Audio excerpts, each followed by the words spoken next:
प्रभु के पवित्र नाम की स्तुति हो। एक बार फिर हम प्रभु के कदमों में आए।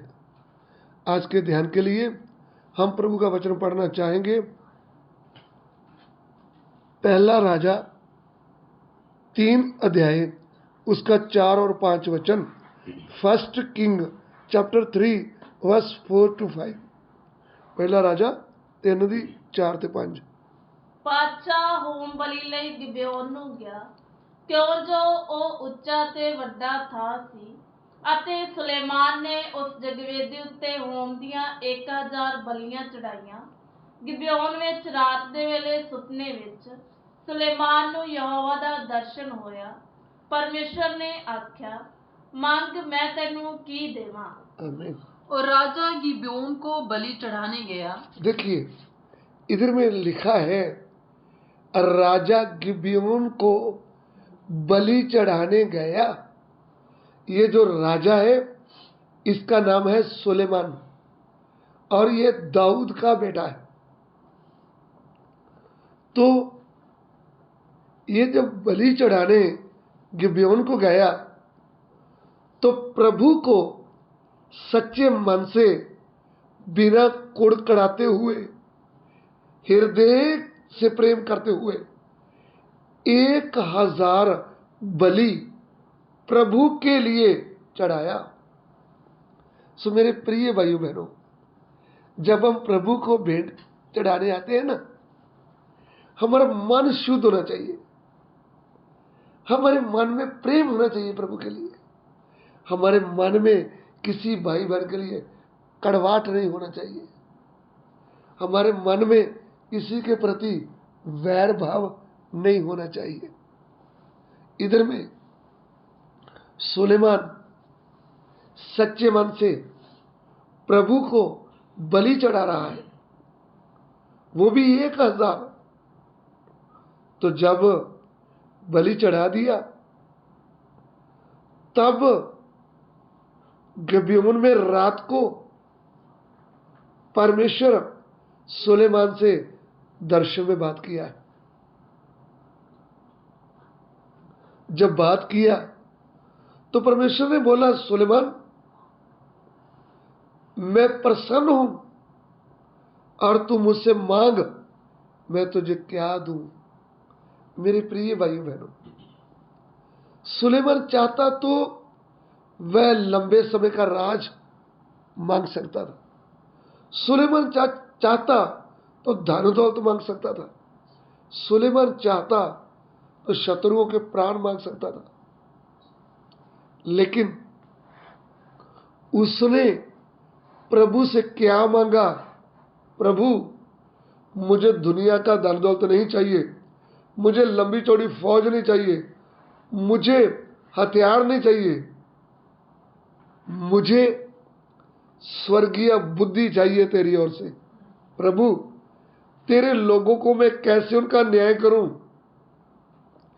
तेरे लोगों की मैं कैसे अगुवाई करूं, तेरे लोगों को मैं कैसे चलाऊं। प्रभु, मुझे स्वर्गीय बुद्धि चाहिए। तो ये बात सुनते ही परमेश्वर प्रसन्न हो गया और बोला, सुलेमान, तूने अच्छा प्रश्न मुझसे किया है, तूने बहुत अच्छी वस्तु मांगा है। और मेरे प्रिय भाइयों बहनों, प्रभु ने उनको स्वर्गीय बुद्धि दिया और उसके विषय में लिख कर दे दिया है कि सुलेमान से पहले ना तो कोई राजा इतना बुद्धिमान था और ना ही उसके बाद में हुआ। इतना बुद्धिमान पूरी दुनिया में एक ही राजा था, वो था सुलेमान। क्योंकि उनकी बुद्धि कहां से आई थी? स्वर्ग से आई थी। तो अभी जब हम प्रभु के घर में रहते हैं, जब प्रभु ने हमको अपने लिए चुन लिया है, आज इस संसार में हमको चलने के लिए पाप से रहित चलना है, तो जय जीवन व्यतीत करते हुए चलना है, तो या फिर प्रभु की कलीसिया में सेवकाई करना है, तो या फिर प्रभु के लोगों को अगुवाई करना है, तो आपको और मुझे फिर क्या चाहिए? आज हमारी मांग क्या है? क्या बड़ा घर चाहिए? क्या बड़ी गाड़ी चाहिए? क्या बड़ी टीम चाहिए? या फिर बड़ा बैंक बैलेंस चाहिए? या फिर बड़े गिफ्ट चाहिए बाहरी देशों से? हमें क्या चाहिए? हमें कुछ भी दुनिया की नाशवान वस्तुएं ना मांगते हुए आज हमें भी स्वर्गीय परमेश्वर से स्वर्गीय बुद्धि मांगना चाहिए। क्योंकि याकूब प्रेरित अपनी पत्री में लिखकर दिया है। क्या लिखकर दिया है? याकूब की पत्री, उसका 1 अध्याय 5 वचन। याकूब दी पत्री 1 ਦੀ 5 पढ़िएगा। ਪਰ ਜੇ ਤੁਹਾਡੇ ਵਿੱਚੋਂ ਕਿਸੇ ਨੂੰ ਬੁੱਧ ਦਾ ਘਾਟਾ ਹੋਵੇ ਤਾਂ ਉਹ ਪਰਮੇਸ਼ਰ ਕੋਲੋਂ ਮੰਗੇ,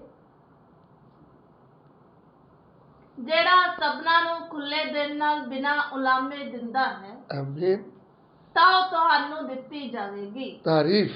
पर पढ़िए। यदि तुम में से किसी को बुद्धि की घटी हो परंतु तुम में से किसी को बुद्धि की कमी हो तो परमेश्वर से मांगे, तो परमेश्वर से मांगे, जो बिना उलाहना दिए सबको उदारता से देता है। जो बिना उलाहना दिए सबको उदारता से देता है।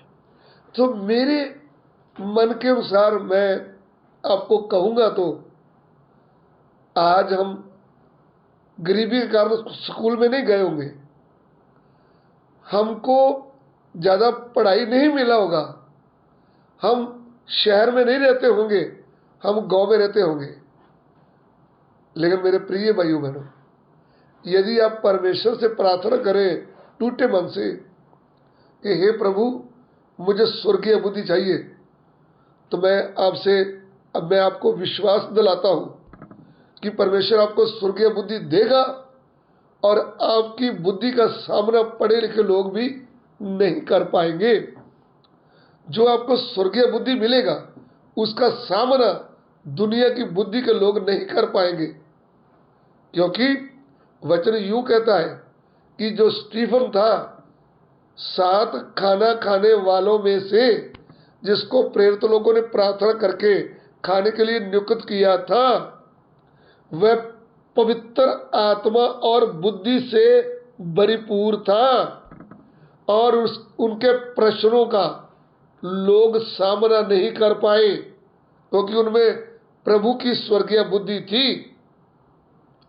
तो यदि आज हम प्रभु के आगे नम्र बने और प्रभु से मांगे, प्रभु मैं किसी काम का नहीं हूं, मैं किसी काम की नहीं हूं, प्रभु मुझे स्वर्गीय बुद्धि चाहिए, तो मेरे प्रिय भाइयों बहनों, हमारा परमेश्वर हमें वो स्वर्गीय बुद्धि देने की शक्ति रखता है। लेकिन आप मांगेंगे तो ही देगा ना। सुलेमान राजा ने बुद्धि मांगी थी ना, तभी तो प्रभु ने दी है ना उसको। इसलिए आज वर्तमान काल में आप भी प्रभु से स्वर्गीय बुद्धि मांगे, प्रभु के दास लोग भी प्रभु से स्वर्गीय बुद्धि मांगे, और प्रभु की दासियां भी, और हमारे विश्वासी भाई बहन भी, जितने भी एल्डर डीकन सेवा कर रहे हैं, वे सब प्रभु से क्या मांगे? स्वर्गीय बुद्धि। क्योंकि हम इस पृथ्वी में बुद्धिमान, जो दुनिया की बुद्धिमान लोग हैं, उनके बीच में चलना है, तो बड़े बड़े पढ़े लिखे लोगों के बीच में हमको चलना है, तो हमारी ग्रेजुएशन तो नहीं हुई सबकी। हम हो सकते हैं हम कम पढ़े लिखे होंगे, लेकिन जब आपको स्वर्गीय बुद्धि मिलेगी तो लोग देखेंगे। मेरे प्रिय भाइयों बहनों, जब पतरस और यूहन्ना मछली पकड़ने वाले प्रचार करने लगे, तो लोग प्रचार सुनकर हैरान हो गए। वो बोले ये तो अनपढ़ लोग हैं, साधारण लोग, इनको बुद्धि कहां से आई? तब लोगों ने बोला भैया ये ज्यादा पढ़े लिखे तो नहीं है, लेकिन राजों का राजा, प्रभु का प्रभु यीशु मसीह, जो स्वर्ग का परमेश्वर है, जो मनुष्य के रूप में चल रहा था, जिसमें स्वर्गीय बुद्धि का भंडार था, वे उनके साथ चल रहे थे। वे 3.5 साल उनके साथ चले हैं, इनको भी स्वर्गीय बुद्धि मिला है। प्रभु के नाम की स्तुति हो। सो आज हमें दुनिया का धन दौलत नहीं चाहिए जो नाश हो सकता है। बड़ा कोठी गिर सकता है भूकंप से, बढ़िया गाड़ी का एक्सीडेंट हो सकता है, ज्यादा पैसा होगा तो चोर आकर हमें चोरी करके लेके जा सकता है हमारा पैसा। लेकिन हमारे पास अगर स्वर्गीय बुद्धि है तो दुनिया की कोई ताकत हमसे छीन नहीं सकती। मुझे सुनने वाले प्रिय भाइयों बहनों, गांव के लोगों, शहर के लोगों, जवान बेटियों बेटियों, आज हमारी मांग क्या होना चाहिए? स्वर्गीय बुद्धि। प्रभु से मांगे, प्रभु हमें स्वर्गीय बुद्धि दे। वो बिना औलाने आपको देने की शक्ति रखता है। आइए हम प्रार्थना करें। प्रिय प्रभु, धन्यवाद करते हैं आपका, तूने सुलेमान को स्वर्गीय बुद्धि दी। प्रभु हम चाहते हैं कि हम सबको भी स्वर्गीय बुद्धि दे, ताकि इस पाप भरे संसार में हम बुद्धिमानी से चल पाए, तेरी सेवकाई में बुद्धिमानी से सेवा कर पाए। पिता, हमारी विनती को ग्रहण कीजिए। यीशु मसीह के पवित्र नाम से मांगते, आमीन।